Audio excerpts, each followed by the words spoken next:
아저씨가 말해주는 귀신 이야기. 또 귀신 얘기 해달라고?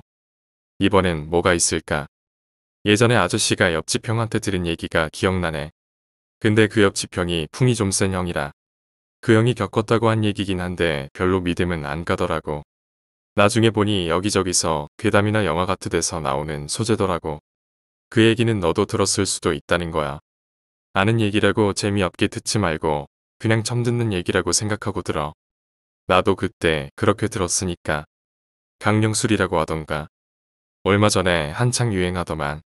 그 뭐냐 TV 틀어놓고 인형을 어쩌더라. 배를 가르던가. 그러고 식칼을 입에 물고 장롱 안에 숨던가 그러면 뭐 인형이 사람 찾는다며. 그런 비슷한 얘기가 아재 시절에도 있었어. 근데 그런 저주 얘기나 귀신을 불러오는 놀이가 아니라 귀신이랑 같이 노는 놀이라고 해야 하나. 뭐 그런 거지. 내가 국민학교 6학년 때였으니까. 그 형이 중학교 2학년이었을 거야. 친구들이랑 모여서 놀다가 친구 중에 한 명이 집이 비었다고 해서 그 집에 놀러를 갔대. 거기서 뭐 이것저것 하고 놀다가 한 명이 그런 얘기를 하더래. 자기가 재미있는 놀이를 하나 들었는데 해볼 거냐고 말이지. 007빵이랑 전기놀이에 지쳤던 친구들이 뭔가 새로운 놀이를 제시하니까 서로들 하겠다고 한 거지. 그 친구가 그러더래. 이 놀이를 하게 되면 서로 간의 약속이 매우 중요하다고 했어. 뭐 재미나다는데 뭐가 중요해? 친구들이 서로들 다 코를 외친 거지. 그 친구가 말하길. 그러면 그 놀이를 하려면 빛이 들지 않는 방이 필요하다고 했대. 근데 마침 그 놀러 갔던 집에 창고로 쓰고 있던 방이 하나 있었던 거야. 창문 하나 없는 창고로 쓰는 방이 있었지. 그 방을 들어갈 사람은 4명을 뽑았대. 나머지 2명은 바깥쪽 대기. 약속이란 것은 방 안으로는 4명이 들어간다. 방문 밖으로는 2명이 대기한다. 방 안쪽의 규칙과 약속은 방 안으로 들어간 4명은 각각 구석 쪽으로 들어가 내귀퉁이에 앉는다. 게임이 시작되면 한 구석에 1이 일어나 2쪽으로 걸어가 2의 어깨를 쳐준다. 그러면 2는 3으로 걸어가고 1은 2의 자리에 앉는다. 2는 3의 어깨를 쳐준다. 3은 4를 향해 걸어간다. 2는 3의 자리에 앉는다. 이것의 반복. 방 바깥쪽은 어떤 일이 있더라도 5분 후에 방의 문을 연다. 이것이 전부야. 눈치 빠른 아이들은 눈치챘을 거야. 그렇지. 이 게임은 성립될 수가 없어. 1은 2의 자리에 있으니 돌아갈 수가 없는 게임이지. 아무튼 게임을 시작하지. 밖에 2명이 게임을 시작하면서 문을 닫고 나서 정확히 5분 후에 문을 열었대. 빛 하나 들지 않던 방에 빛이 들어가자 안에 있던 4명의 눈이 깜짝 놀라며 밖에 2명을 쳐다보더래. 그리고 이를 향해 가던 일이 풀썩 주저앉으면서 울먹거리더래. 게임을 끝내고 다들 모여 앉아서 얘기를 하는데 결론만 얘기하자면 게임은 계속되었다. 밖에 있는 5와 6이 문을 열기까지 모두가 어깨를 치기로 약속했지만 이를 밀어준 사람은 계속 옆구리를 찌르더라. 4가 밀어준 1의 자리는 어깨를 칠 때 이상하게 긴 머리가 손을 스치더라. 당시의 중학생은 다들 스포츠 머리였거든. 5분을 있다가 문을 열기로 했지만 안쪽의 사람들은 1분도 안 지난 느낌이어서 왜 벌써 문을 열지? 라는 느낌이었다고 하더라고. 암튼 이 정도였대. 게임을 하자고 한 사람은 자기도 얘기를 듣고 이걸 하자고 한 거였는데 만약에 밖에 있는 사람들이 문을 열지 않아주면 귀신에 홀려서 영원히 그 방을 돌아야 하는 저주라고 하더라고. 이번에도 별로 안 무서웠다고. 다른 얘기 또 해줘. 이번엔 무슨 얘기 해줄까? 방학 때 계곡 갈 거라고. 그러면 물귀신 얘기를 해줘야겠네. 그게 언제였더라? 아저씨가 국민학교 4학년인가 그때쯤이었을 거야. 국민학교라고 부른다고 인제 그만 웃을 때도 됐잖아. 아저씨네 동네에는 물이 내려오는 냇가 같은 게 있었거든. 거기 이름이 절골이었어. 왜 절골인지는 모르겠다. 암튼 이름이 절골이었어. 혹시나 동네에 절골이 있었던 사람은 그냥 어딘지 얘기하지 말자. 그 편이 신비스럽잖아. 암튼 그때는 좀 더워지기 시작하면 남자애들은 학교 끝나고 다들 절골로 올라갔지. 더운데 물놀이 하기 좋았거든. 거기에는 쌍바위골이라고 불리는 곳이 있었어.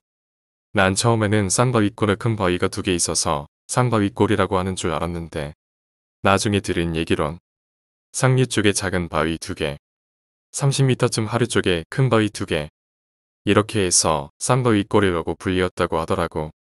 둘 다 바위 사이로 물이 흘렀지.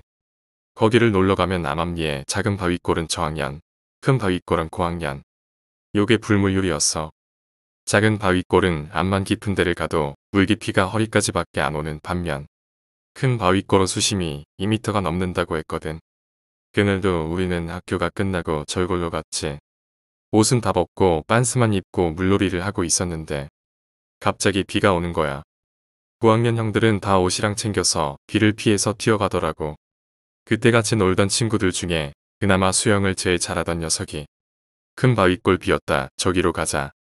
그래서 다들 글로 이동했어. 그런데 아저씨는 수영을 못해. 다들 물가 쪽에서 몸이나 담그고 놀고 있었지. 근데 그 수영을 그나마 잘하는 친구가 깊은 곳으로 들어가기 시작한 거야. 그 큰 바위골에서 고학년들이 노는 방법이 이쪽 큰 바위에서 저쪽 큰 바위까지 거리가 한 5m 정도 되는데 그 중간이 제일 깊거든. 그 양쪽을 왔다 갔다 수영하는 게 그 어떤 남자들만의 프라이드였지. 그 녀석도 그것을 해냄으로써 뭔가를 인정받고 싶었나 봐. 한 번을 편도로 도착하고 나서 왕복을 달성하려고 저쪽에서 이쪽으로 수영을 시작했어. 그리고 한번 물속으로 들어가더니 안 나왔어. 우린 멍하게 보고 있었지. 제가 장난하나 싶었어. 얼마 시간이 지나고 나서 갑자기 그 녀석이 물 위로 튀어오르더니 소리를 지르고 다시 물속으로 들어갔어. 그리고 다시 몇 번을 반복. 몸이 떨리더라고. 근데 우리 중에 수영을 잘하는 사람이 없었거든. 덜덜덜 떨고 있는데 갑자기 저쪽에서 비를 피하고 있던 고학년이 그걸 보더니 미친 듯이 달려왔어. 아직도 기억나네. 그 형이 큰 바위에서 물속으로 뛰어들었지. 그 녀석은 그 형이 끌고 나와서 다행히 목숨은 건졌고 정말 멍하니 우린 터덜터덜 반스만 입고 집으로 갔지. 엄마한테 옷 따줬었다고 파리채로 맞았어. 아주 나중에 그 친구를 만났을 때 둘러앉아 귀신 얘기를 하고 있었는데 그날 그 친구가 얘기해 주더라. 어른들이 비 오는 날 냇가에서 수영하지 말라고 안 하지. 그런 얘기를 가끔 들었는데 그 당시에는 그냥 흘려들어서 별로 신경 안 썼거든. 그 친구가 얘기해 주더라고. 그날 정말 소름 끼쳤다고. 큰 바위골이 비어 있어서 자기 수영 실력도 자신 있어서 글로 가자고 얘기를 했었대. 우리야 뭐 깊은 데를 안 들어갈 거니까 그냥 거길 따라간 거였지. 근데 니네 비 오는 날 냇가에서 수영해 본 적 있어? 아저씨는 자주 해봤거든. 여름에 더워서 냇가에 들어가면 되게 시원하거든. 근데 비가 오기 시작하면 빗물이 되게 차가워. 그걸 맞다 보면 몸이 식어서 빗물이 되게 차가운데 햇빛에 데워진 냇물이 되게 따뜻하게 느껴져. 거짓말같이? 마치 온탕에 앉아서 찬물 샤워를 하는 기분이야. 나중에 해보던가. 그 친구가 비가 오는데 물이 따뜻해져서 굉장히 뭔가 기분이 업됐었대. 그래서 큰 바위골에 한번 횡단을 했더니 자신감이 넘쳐오른 거지. 그래서 다시 이쪽으로 건너려고 수영을 시작했는데 그 따뜻한 물에서 발에 갑자기 한기가 서리더래. 그 뭐랄까 온탕의 찬물에 호스를 갑자기 건드린 듯한 느낌. 그리고 나서 그 찬물이 다리를 잡는 느낌이 나면서 몸이 가라앉았대. 미친 듯이 발버둥 쳐서 물 위로 올라갔는데 몸에 묻은 물이랑 내리는 비가 자기를 자꾸 물 밑으로 잡아 끄는 것 같다고 하더라고. 그렇게 발버둥 치다가 정신 잃기 바로 전에 그 형이 자기를 건져준 거지. 그 형이 자기를 끌고 나올 때 거의 정신을 놨었는데 끌려 나오는 중에 냇가에 있는 물에 잠겨있는 돌들이 다 사람 머리 같더래. 물에 잠겨서 눈까지만 올라와 있는 사람 머리. 굉장히 아쉬워하는 말이지. 그게 진짜 물귀신인지 그냥 다리에 쥐가 난 건지 잘은 모르겠지만 말야. 난 그냥 쎄하더라고. 그래서 아저씨는 아직까지 수영을 못해. 이번 여름 방학에 냇가 가기로 했다고. 힘내. 이것도 별로 안 무섭다고. 다른 얘기해줘. 다음 편의 이야기는 계속됩니다. 오늘 이야기는 여기까지입니다. 오늘 이야기가 재미있으셨다면 구독과 좋아요, 댓글 부탁드립니다. 댓글은 저에게 큰 힘이 됩니다. 감사합니다.